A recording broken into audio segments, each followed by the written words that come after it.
From grade 6. I hope you all are fine. Welcome to science class. We were reading irregular shapes and volumes, measuring volumes का आज हमने topic सी पढ़ना है, part सी पढ़ना है। सबसे पहले आप डेट मेंशन करेंगे 6 मई 2021 and today is Thursday. Finding the volumes of objects with irregular shapes. उन चीज़ों का हमने वॉल्यूम फाइंड करना है, जगह फाइंड करनी है कि कितनी जगह पे वो हैं जिनकी शेप प्रॉपर नहीं होती, इरेगुलर होती है। Some objects such as pebbles, पत्थर, seashells and keys have irregular shapes. Seashells और keys की प्रॉपर शेप नहीं होती। The volume of these small objects can be found by using the displacement method. इनका वॉल्यूम हम find कर सकते हैं डिस्प्लेसमेंट मेथड से, क्योंकि ये छोटी चीज़ें हैं। which makes use of measuring cylinders or displacement cans. ये मेथड छोटी चीज़ों के लिए यूज़ किया जाता है और उन चीज़ों के लिए जो गोल होती हैं तकरीबन। Finding the volume of a small object with irregular shape using a measuring cylinder. हम फाइंड करेंगे वॉल्यूम को छोटी चीज़ों के डिस्प्लेसमेंट मेथड के ज़रिए या फिर मेजरिंग सिलेंडर्स के ज़रिए।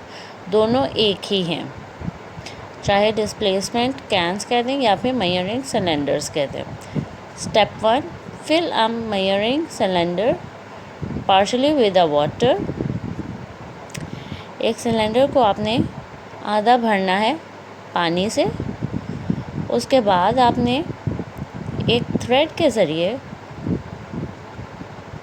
पेबल को बांधना है और पानी के अंदर डिप करना है।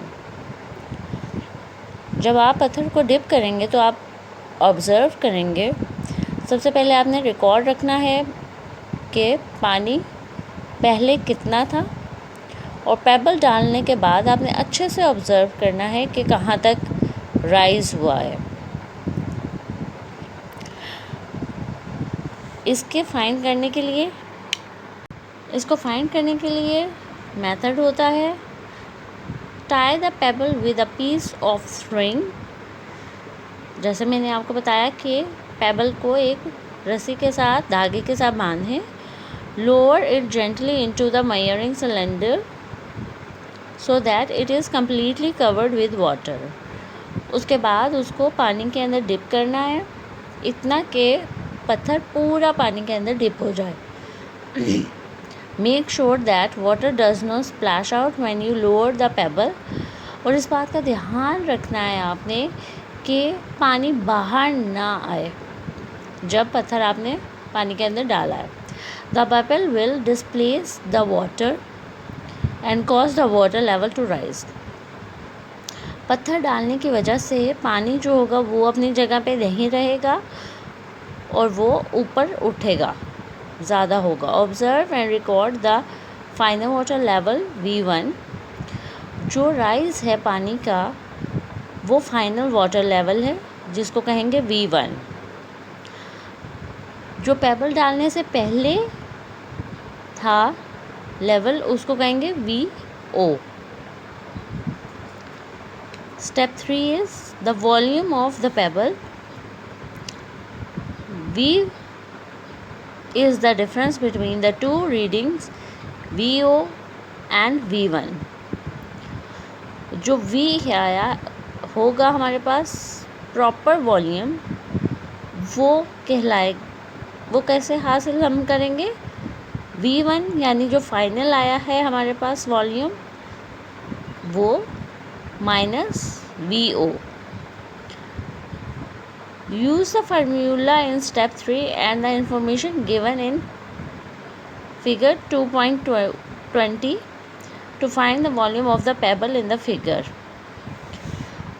सबसे पहले V1 हमारे पास आया, VO आया है हमारे पास 455 centimetre cube.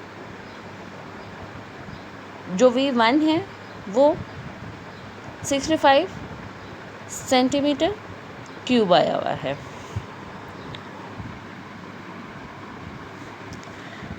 As you see किस तरह से फार्मूला मैंने लगाया, V is equal to V1 यानी फाइनल लेवल, और VO जो हमारे पास पेबल डालने से पहले का था रिज़ल्ट, 65 V1 का 45 VO का, हमने दोनों का डिफरेंस लिया तो दैट इज़ 20 सेंटीमीटर क्यूब। तो टोटल हमारे पास जो वॉल्यूम आया है वो है 20 centimetre cube. Okay, that is how we find the irregular shape measurement. I hope कि ये आपको क्लियर हो गया होगा।